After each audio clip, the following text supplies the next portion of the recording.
supporting the setting up of the continental agency is also important. What we have realized is, for example, we have about 19 francophone countries in Africa, and they've come up to form what is called CAMES. And in CAMES, they are able to have a harmonized tool for promotion, for professorship, and all. So that is what we are aiming to do at continental level, to have a continental quality assurance agency. And I've seen these CAMES professors, they say proudly CAMES professor, something like that. Now, at continental level, that is what we are also aiming to do at during the upper phase 2, and we hope that by the end of the process, we will have achieved that. Now, coming now to the in-depth of the African quality rating mechanism in particular, I just want to emphasize that it's a quality self-assessment, evaluation and rating tool for African higher education institutions that support continuous quality improvement and building of the quality culture. Please, ladies and gentlemen, it can only prepare you for rankings. And it is not a ranking tool. Let me emphasize again. You can have an institutional evaluation for improvement. As you improve through this evaluation using this tool, you can now be well possessed a better position than before. But it's not a ranking tool. And when we look at this, it also helps you, like the way we are moving. We want the higher education institutions and we want the quality assurance agencies to take on board the AQRM and make it part of what they are going to use for accreditation. And in that regard, you will realize that once internal assessment, 5-year cycles of accreditation, you are always prepared and you don't have challenges at all. And this one, we give it more time.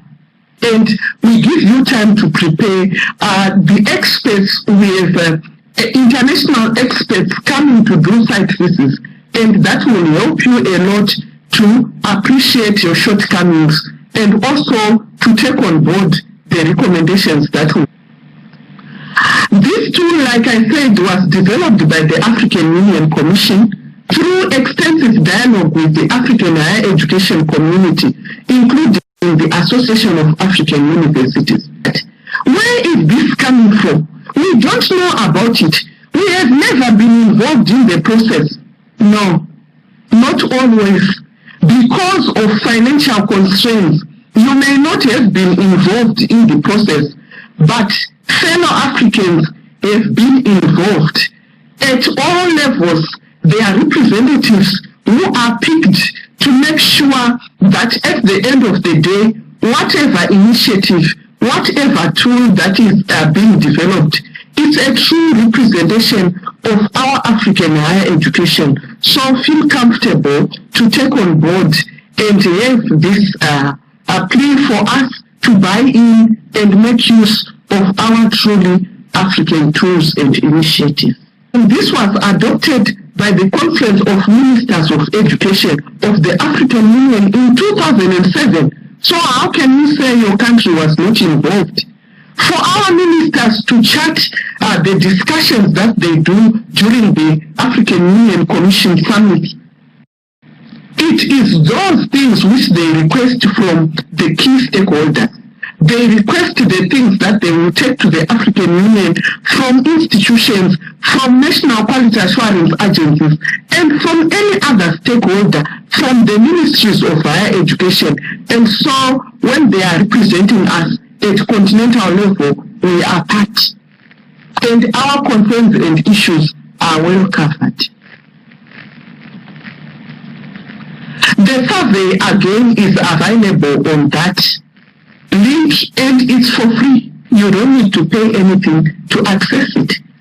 In Interested institutions can also visit the website of the African Association of African Universities, AQAA / you will get to what we did in our phase 1. And again, we are making sure we will continue to load everything that we are doing that was done in order to make sure everybody is represented and is on board.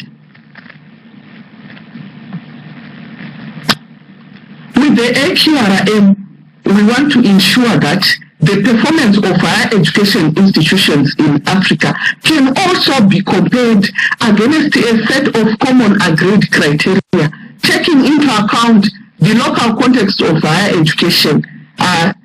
We want also to help higher education institutions carry out self-evaluation exercises and support the development of the quality culture and continuous improvement.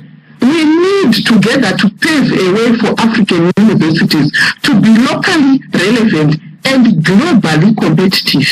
Emphasize that. And now moving to the questionnaire itself, I said there are no worries because we are going to provide you with the questionnaire itself. We are also providing you with the link. Basically, I'll just do an overview to say Section 1, background information, institutions, general information, institutions, property. I want to emphasize. Hello, Miss Nodumo, can you mute your microphone, please? And I kept asking her, thank you.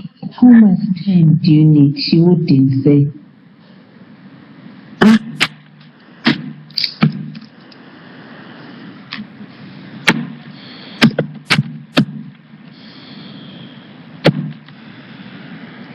I'm almost through Nodumo because I'm left with a few slides here. So we have talked about this other aspect of the questionnaire, and I've said out of it we will get a lot, and we will need to work as teams being guided by our quality assurance. In the interest of time, I'll just move through quickly. The self-rating part, institutions are supposed to rate themselves. The Section 3 self-rating again, here you want to make sure you choose your best 3 programs or best 3 departments, and you can always use them as yardsticks and maybe benchmarking internally before you move out. There's also the rating of poor performance, insufficient, satisfactory, good performance. You rate yourselves, and when the external experts come, they will also try and help. Now, the scores are there, and based on the institutional information submitted, interviews with different groups will be done by those experts who come to do the site visit. And they will also do document analysis of the documents which you used to complete your questionnaire, as well as a score that I've showed you earlier on, and also interviews with the students. These will determine the overall scores that you are going to get. The process, like I've already touched on it, is that you complete a questionnaire and we'll give you at least a month to complete it, but you can't do it alone. You need a team. Particularly people with institutional memory are very important to be part of that team. And even selecting of the best departments, it's not a one-person thing. There's a criteria that you use, which is in the questionnaire of the AQRM, and you can use that.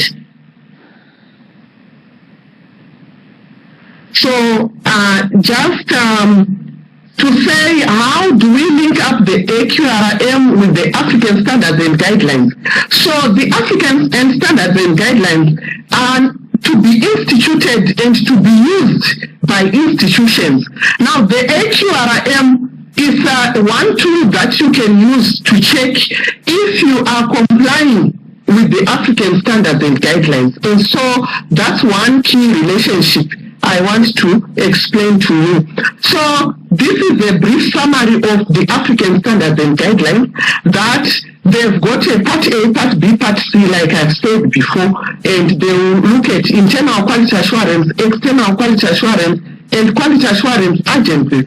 The slides are going to be shared.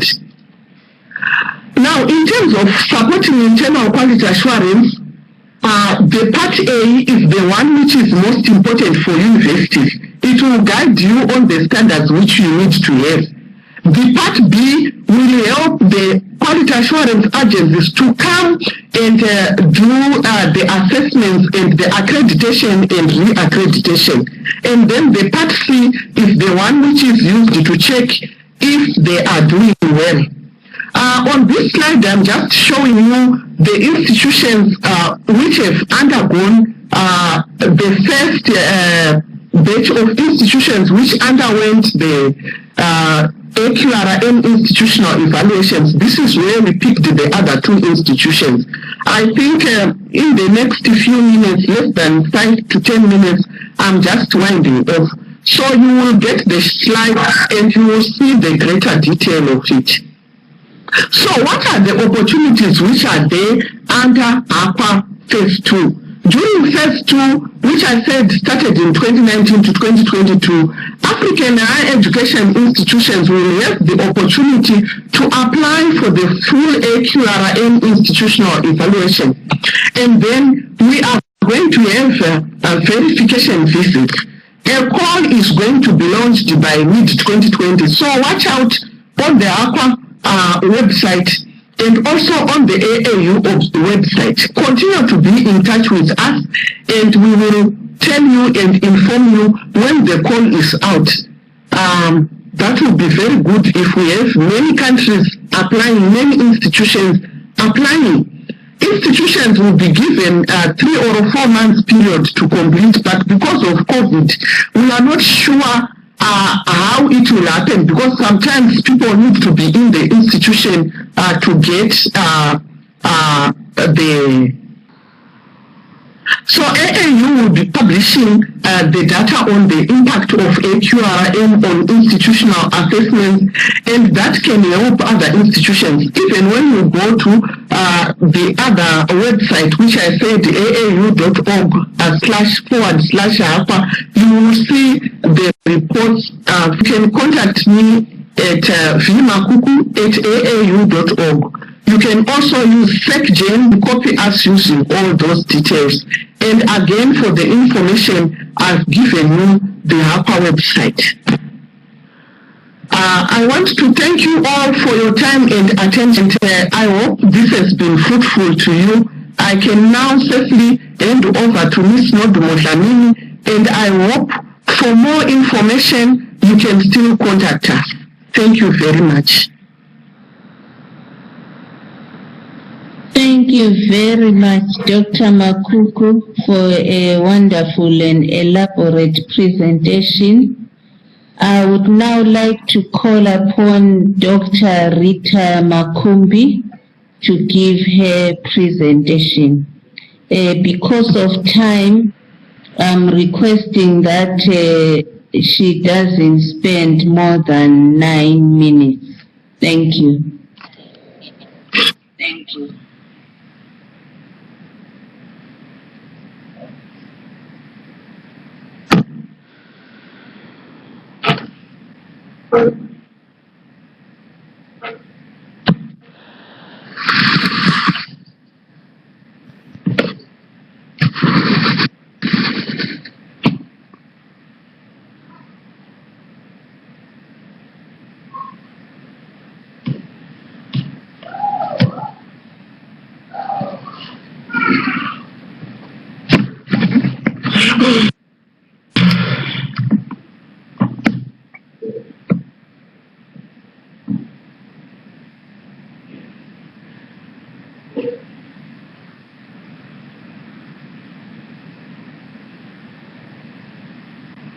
As we organize your slides. Thank you.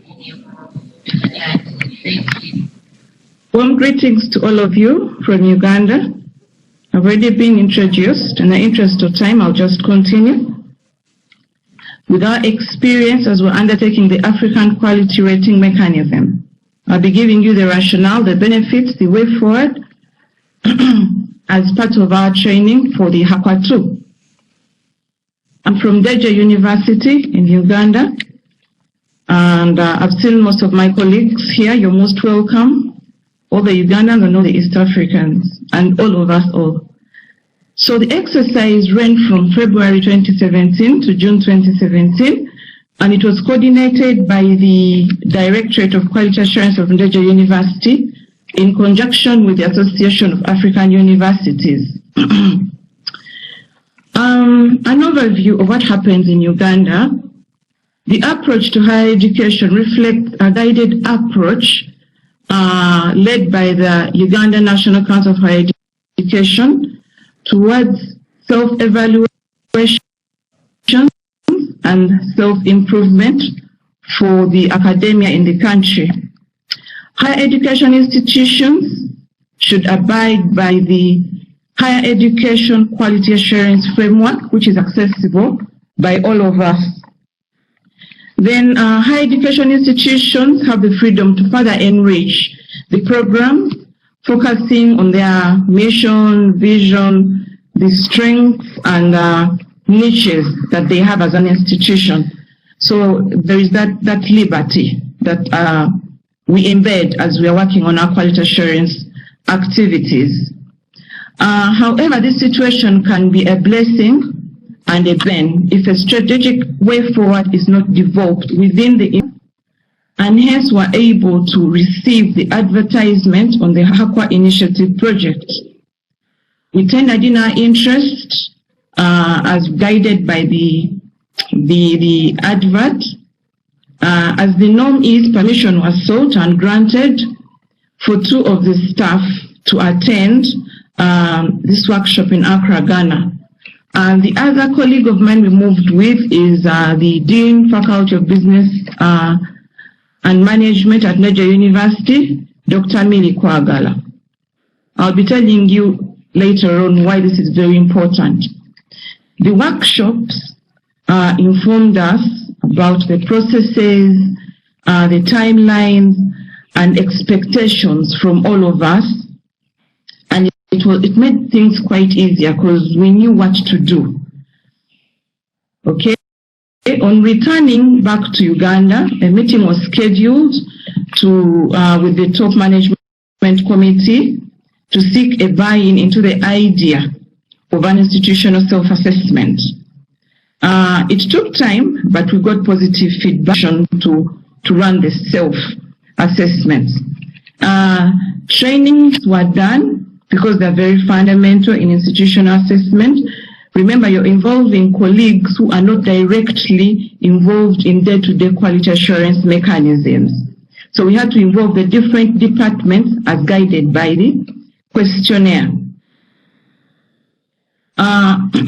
We encouraged departmental-based self-evaluations with our guidance so that we get the ownership. They're able to appreciate and own whatever the results will be.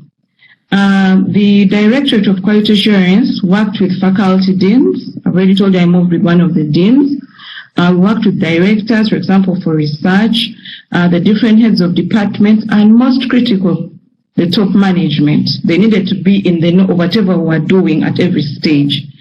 4 weeks later, data gathering from departments was undertaken, both electronically and hard copies were requested. Remember, our work as QA officers is evidence-based. So there's no we're going to come up with something, yet we do not have the right evidence to support whatever we were writing in the self-assessment report.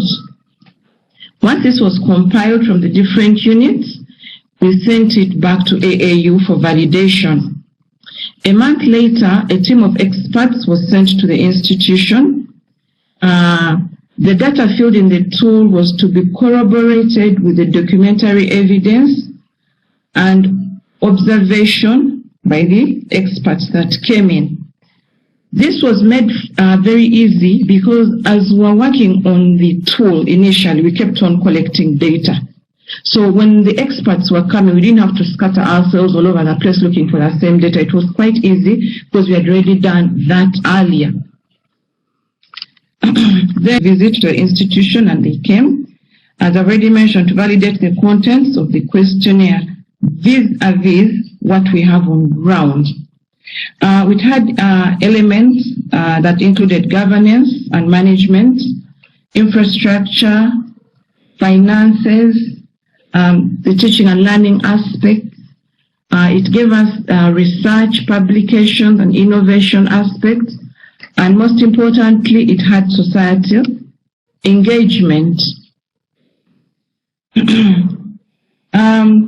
The confirmation of the information provided evidence through the data we had collected. We had different meetings with senior staff, the academic staff, the community, that is the people around Ndeje University that are benefiting from its existence. Then we had students' representatives led by the guild. We had industry. These were very instrumental to the whole picture. And these, we worked with the deans who helped us to be able to access this, because they're the ones who send these students out there for internship, school practice, and others. And in particular, when the team arrived, they had a word with the Vice Chancellor. Then they had a discussion with the full top management committee.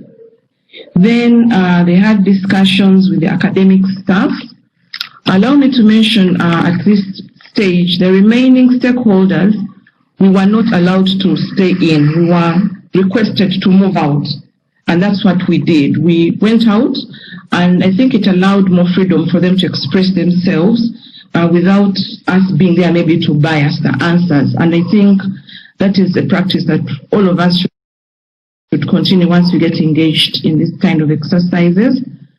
And then there was looking for evidence in terms of inspection of facilities.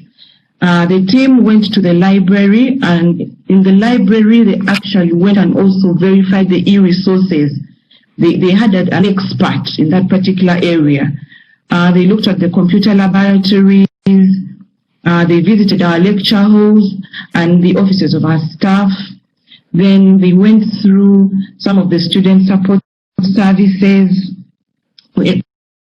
Us being Christian-based, so the counseling is embedded in the chaplaincy. So that was something that we thought was unique to us, but we'll get to know later. They did the evaluation of the same, and then of course they had to look at the relevant documents. That took some good time because they kept on looking at, we were called in, and they were asking us questions to try to evaluate the internal quality assurance processes that we had as a university, since we are the ones that house them, or we should be the ones to answer for the university on that behalf. After that visit, the university received a draft report. This report provided a chance to clarify on the areas that were not clear from either side, because we would see comments we could not understand, and then there are areas them they did not really understand. So we needed to beef up more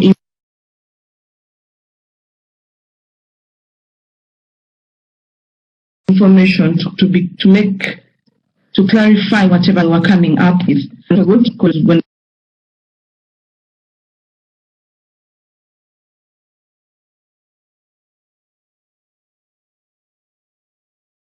the final report came back, we were accompanied from the side.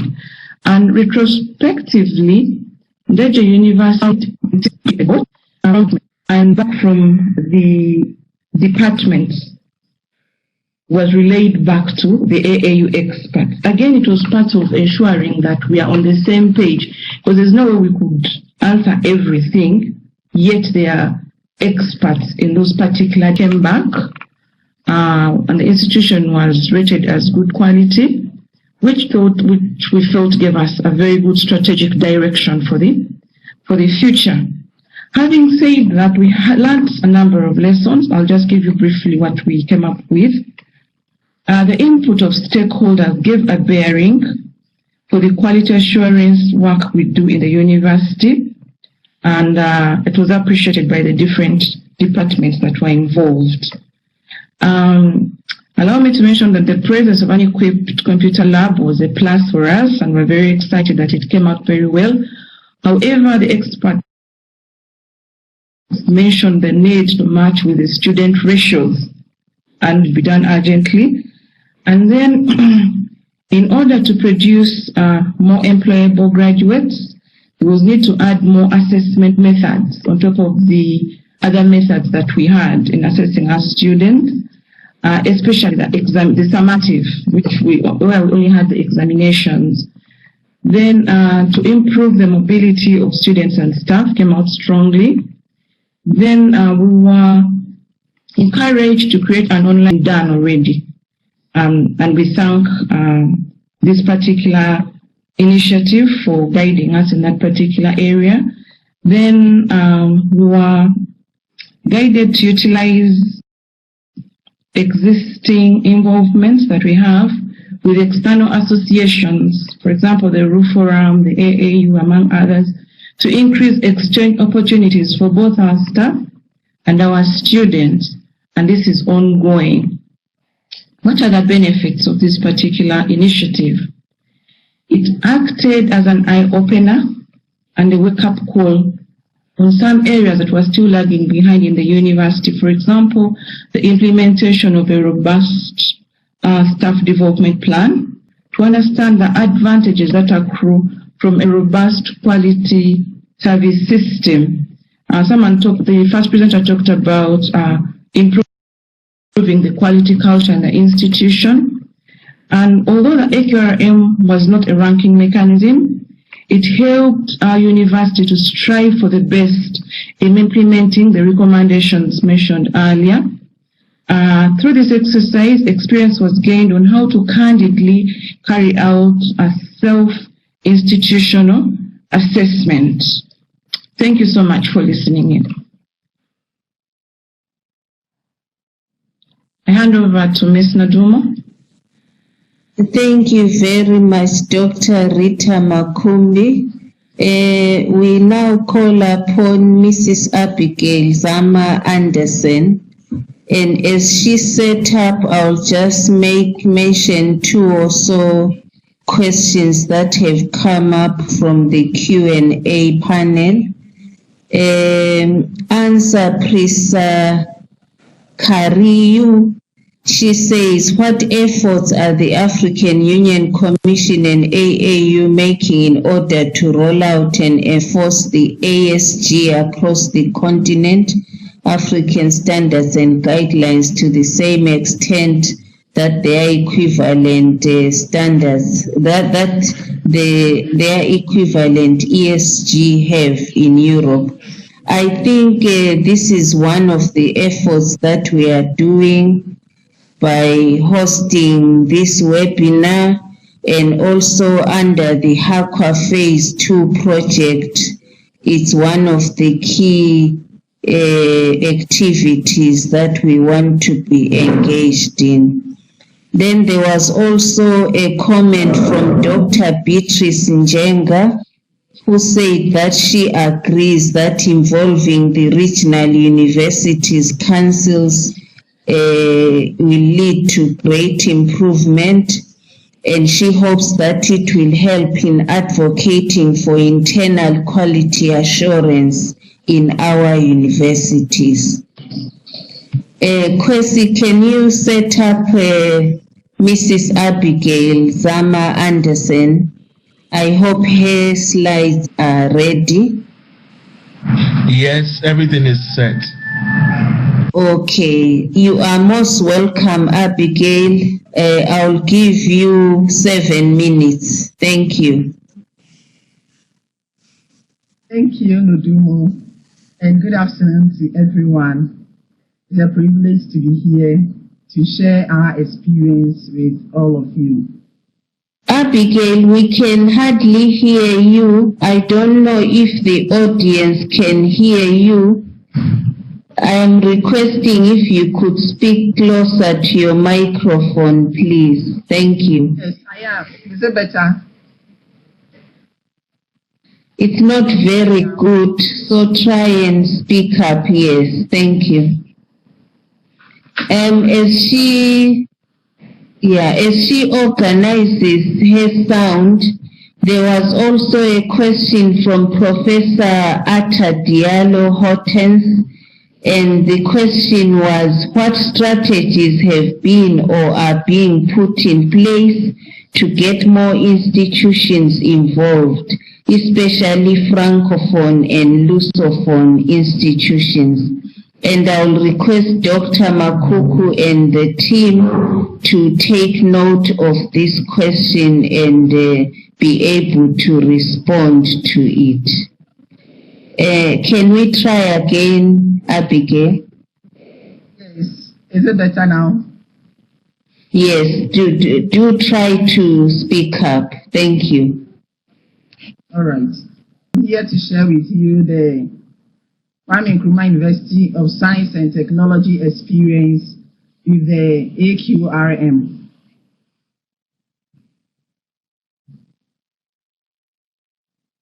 The AQRM.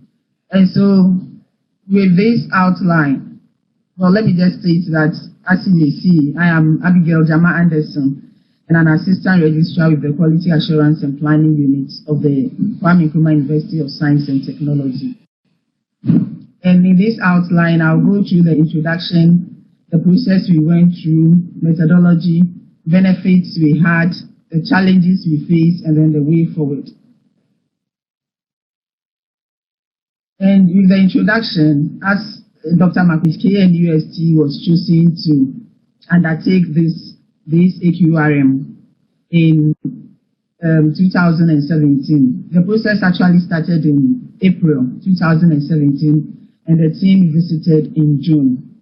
And so the AQRM is not a ranking, it's just a benchmark to help institutions improve in their quality.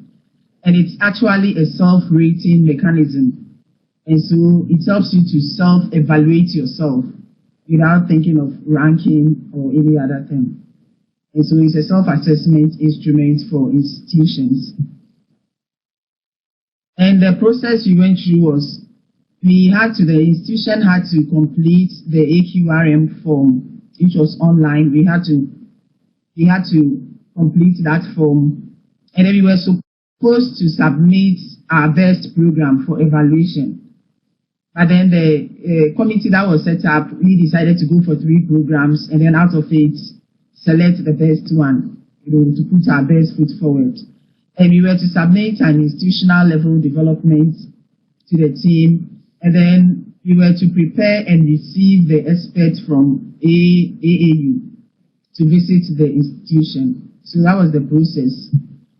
And the methodology that we used was that the university management set up a committee. It was quite a large committee, about 15 or more members. And that was because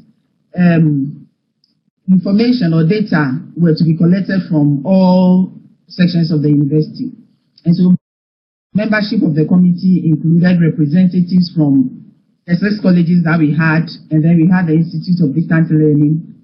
There was a rep from there, and other relevant directorates and units, which included the library, the registrar's offices, finance, and then the physical development office. So all these members made up the committee. And let me mention this, that prior to this AQRM, KNUST had undergone a self-evaluation exercise with the National Accreditation Board of Ghana.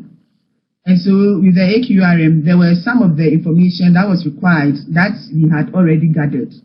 This proved very useful for the committee.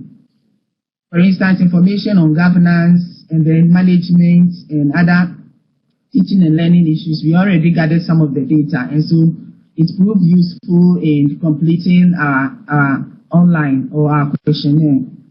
We used the representatives to obtain data and submitted. and the committee made the necessary preparation to receive the team, and they visited KNUST in June 2017, and it was a successful visit. These were the three-member team that visited Mr. Jonathan Mba, Professor Hendrik Jensen, and then Professor Olivemiro Jegede. They visited the institution as experts from AAU. And benefits of participating in the AQRM. Your last mentioned is a self-assessment tool. And so we went through the whole process, and the ratings were from poor, insufficient, satisfactory, good, and then excellent. And when we evaluated ourselves, the institution rated itself as excellent. But then when the AQRM team came, the experts came and went through the process, they rated KNUST as good. And they rated KNUST as good and not as excellent as we rated ourselves. And the visit revealed certain perceived challenges that we had with this institution. That the reluctance of staff to provide data, that is relevant data in the required format. The members of the committee had a bit of challenge gathering all those data that was needed. And we also, so this process confirmed that perception that was there, that it was difficult to gather some data from various sections of the university. And when the team also visited, we had recommendations from them that the university took very good note of. And some included the huge capacity that we had in areas like ICT, that is by UITS, which is the University Information Technology System. And then our distance learning services in our e-learning center, there was huge capacity there, both in the software and then the infrastructure. And so the recommendation was for the university to look for ways to utilize this infrastructure or this capacity to its benefit. So these were some of the benefits we got from the AQRM. And the main challenge we had, as already mentioned, was data acquisition. The process confirmed that so much to us that it was difficult, and so the measures has to be put in place so that whenever data is needed, it will be easier to receive them and in the format that is required.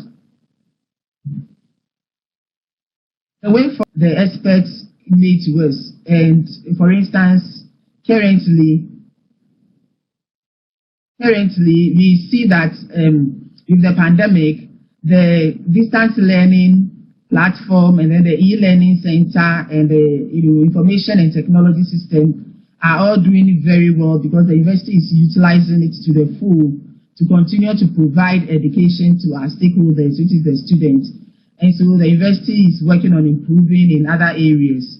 And the university is very grateful for the opportunity because not only did it open up or reveal certain perceptions or confirm certain perceptions that are already there, but then we also had recommendations from the experts. And the university is working towards it, working those recommendations, and it's going well. So that is the way forward for us. And I encourage other institutions who haven't undergone this. Thank you very much, Elizabeth Colucci. She will make a few remarks before we get into our Q&A. She will make a few remarks. Elizabeth Colucci is currently a higher education consultant that specializes in strategic partnership and development cooperation, and she is serving as the Director of Projects for the Observatory of Relations between the European Union and Latin America, in short, OBRIL, Global Observatory, which is based in Barcelona. This is a membership organization that serves as a platform between the European Union, Latin America, and different regions of the world. Notably, they focus in higher education and the research sector. She has also supported the transition of this organization towards its current global mandate. And Elizabeth also coordinates a number of EU-supported cooperation projects between Europe, Latin America, Asia, and Africa. And these projects are on topics ranging from research management to local development to quality assurance and accreditation. Elizabeth has also taught and provided lectures. About. Dr. Makuku has elaborated for you where we started with HAQUA in 2015 and how we've come to where we are today with HAQUA 2. This webinar is the first of a series. We stress that.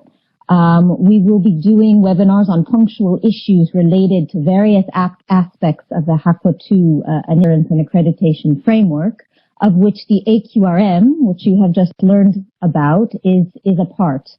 There are other important parts of this framework. So the AQRM is a piece of a bigger puzzle, and we hope to continue to elaborate and to present throughout the course of these webinars, and also to hear from colleagues and practitioners and policymakers on the ground using these tools and instruments, like we've just heard from Dr. Makumbe and Ms. Abigail Anderson.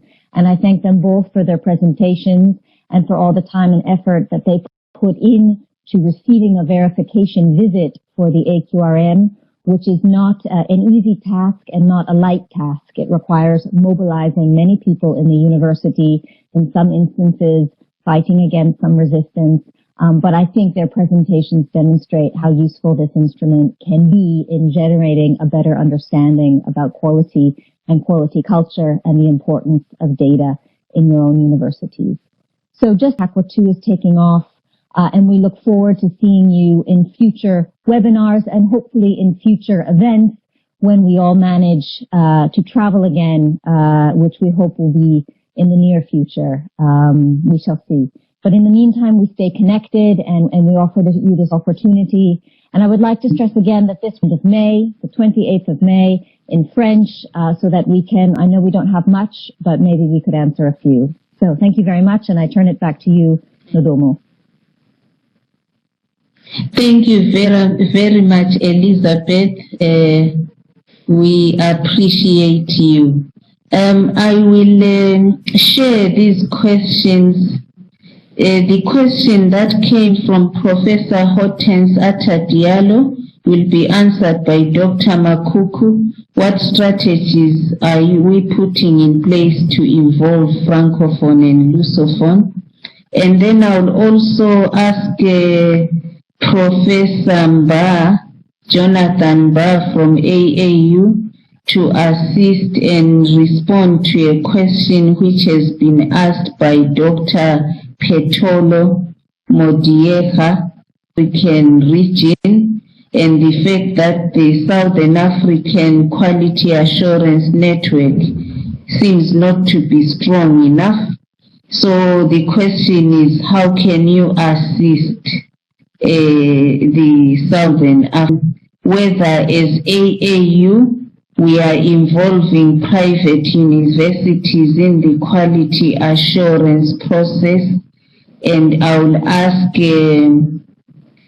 Dr. Violet Makuku to take that question. The last question is from Azila, and the question is, Professor Mba, if you could make comments on what strategies are in place for private universities to implement this. Mba will also respond. Thank you.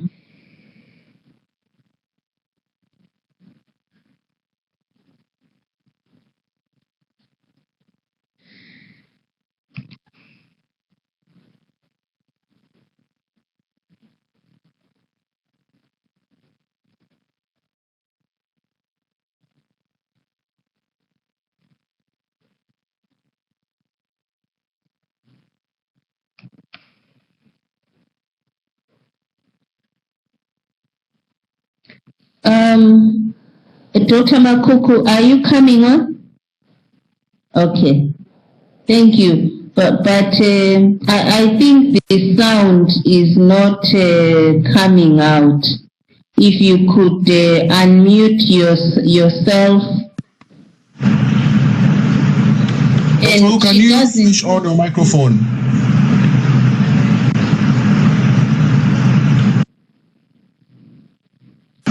Please switch on your microphone.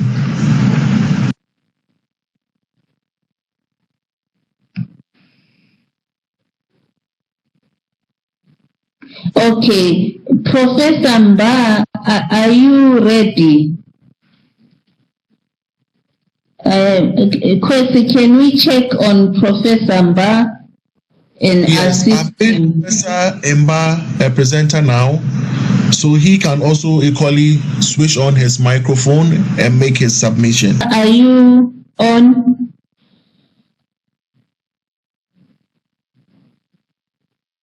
Hello, Yes, please. can you hear me? Yes, we can. Thank you. Thank you very much. So I would like to add my voice in the two other presenters for their interventions. We at AAU support all the regional bodies, including Southern African Quality Assurance Network, SAQUAN, and other regional organizations, and we involve them as far as possible in things we are doing for the benefit of African higher education. So the Southern African region is not left out at all. We involve them in everything we do. And if you look at one of the slides that Dr. Makuku shot for us, the distribution of the participants, the 15 universities that participated in the AQRM evaluation exercise. There were some from Southern Africa. So the Southern African region is not left out. As a matter of fact, even though the number was small, 15, we ensured that all the 5 geographic regions of Africa and the 4 main linguistic groupings were involved in the exercise. And that is what we are going to do in the Hakatu exercise of the AQRM. We are going to ensure that Southern African region as well as the other regions are represented in the AQRM exercise. Concerning the private universities, just like I mentioned, the AQRM is for all higher education institutions. It's a tool for continuous self-improvement and education institutions in Africa, both private and public, in the exercise. And so universities may not have the funds, and that is why we are getting funding from European Union Commission to visit a maximum of 150 during this HACA Phase 2 project. So the private universities are involved, and in the selection of the 150 universities that we presented, as well as the public ones, so the AAU interventions, and so they should rest assured that they are not forgotten. And just to add to this, every year we hold an international conference on private university, the contribution of private universities to Africa's developmental efforts. We hold an annual conference of things. We know the importance of private provision of educational delivery, and we do our best to support them in everything we do. They complement the efforts of the public ones, and therefore they are partners in progress. So we involve private universities.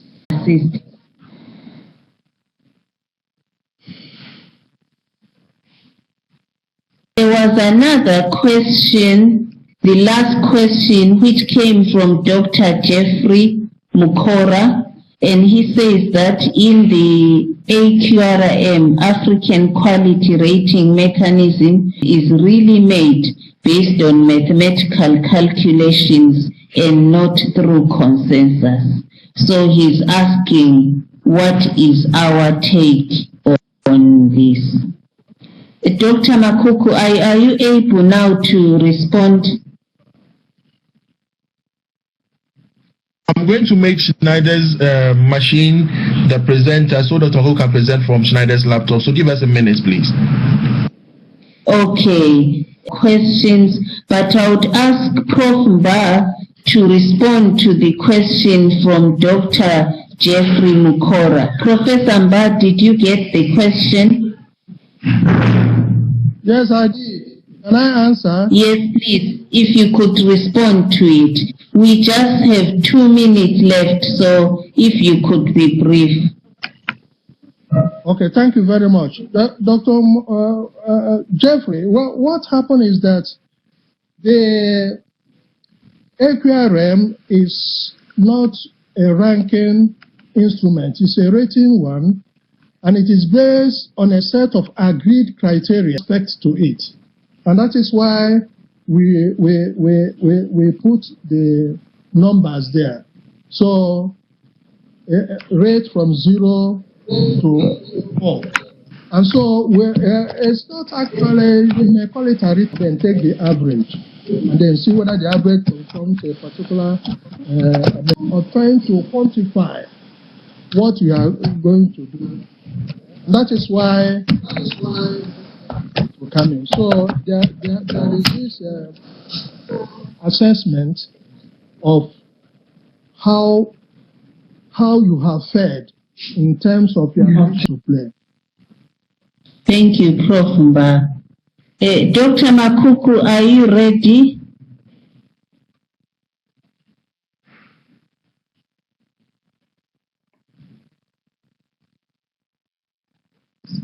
With you is what Azila has asked. He says people are worried about private universities, and just like Prof. Mba has rightly pointed, every university is part. But I see their issue is concerning financial obligations, and we are saying now in Aqua 2 we have about plus 100 site visits of the AQRM, and so they can apply and submit their data, and they can be selected just like everybody else. And the second one is strategies to get more people from Prof. Atta Diallo. We are going to work with social media. We will work with AAU TV. We will work with ambassadors. And we will work with the regional and national quality assurance agencies. We want institutions to also help us share information. And lastly, on Prof. Jeff Mukora, I want to say even the numerical values, they just don't come. We also make sure after the interviews, after the documents and all, we are putting together to come up with a numerical value, either low or high, and it's almost a true reflection because there's triangulation of what an institution claims to have. So in most cases we are okay. Either the institution has scored itself lowly and we score them higher, or they've scored them highly and we reduce slightly depending on the triangulation that has been done. Thank you, Nodu. Congratulations for an excellent presentation. It was just amazing. And also thank you to Dr. Rita Makumbi. Thank you also to Abigail Anderson. I would also like to thank Professor Etienne Hile, Miss Deidre Lennon, Elizabeth Kolushi. Thank you also to our wonderful participants. We look forward to seeing you in the next webinars that we will organize as the AAU. Of course, I will not forget Mr. Kwesi Sam, Irene Duffy, Schneider, because they work in the background to ensure that we have good webinars. Have a lovely afternoon or evening wherever you are. Thank you.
Africa. You're live on a brand new edition of Ladies Digest, where issues in the world of women are discussed. And I'm your host, Joan Ikuya Ioha, and this show is proudly brought to you by AAU TV, the voice of.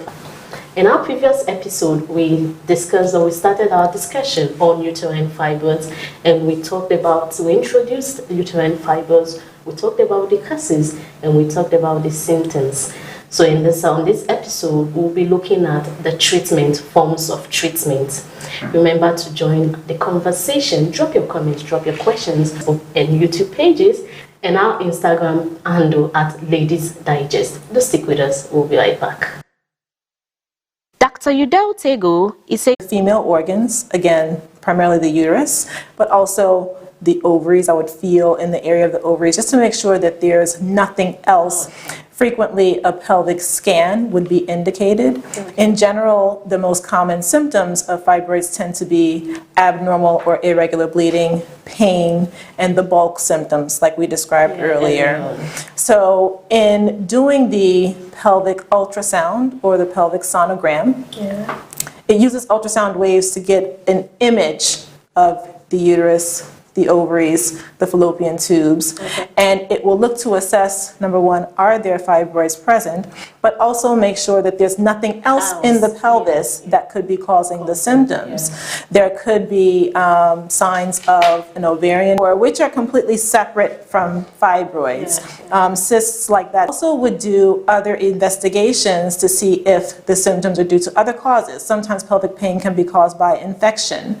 Sometimes the pressure symptoms may be caused by some inflammation or irritation of the bladder, or maybe because some of those symptoms I described, the irregular bleeding, the pain, the bulk symptoms, there are many other gynecologic and non-gynecologic conditions that can cause those. And so the evaluation would not only involve the physical examination, the pelvic sonogram, but if indicated, I may do certain tests to check for certain infections. I may also order other laboratory, like blood work, to check for other conditions, even conditions not related to the GYN organs at all. I can check the thyroid hormone. The thyroid is a gland in your neck that's responsible for your metabolism and other bodily functions. If there is an imbalance in the hormones produced from the thyroid, sometimes it can lead to irregular. If there's infection, it can cause some of the other symptoms. And so it may seem like a woman has fibroids, but in addition to evaluating that, it's also important to make sure there's not other causes for the woman's symptoms. So in the process of going through this, would you consider